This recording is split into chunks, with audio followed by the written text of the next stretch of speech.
नाज़रीन, इमरान खान ऐं न्याज़ी हुकूमत वरी अवाम मथां पेट्रोल जो बम किराए विधो।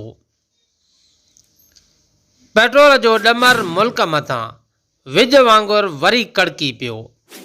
न्याज़ी हुकूमत राति जे पेट में पेट्रोल 8 रुपया महांगो करे अवाम जूं वायूं बताल करे छॾियूं।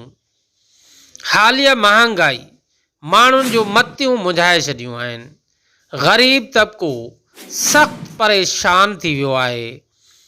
खाधे पीते जे शयुनि जा अघ आसमान सां ॻाल्हियूं करणु लॻा आहिनि, जंहिं सबबु मज़दूर तबिको पंहिंजा बचा बि पाले नथो सघे। पेट्रोल महांगो थियण सबबु अटो, चांहि, गिहु, खंडु, मिर्च, मसाला, साबुण, सब्जियूं ऐं ॿियूं खाधे पीते जूं शयूं महांगियूं थी वयूं। सियासी पार्टियूं सिर्फ़ जलसा जुलूस कढी अवाम खे कूड़ी ख़ुशी ॾियण में मसरूफ़ आहिनि। अवाम सख़्तु परेशान थी वियो आहे।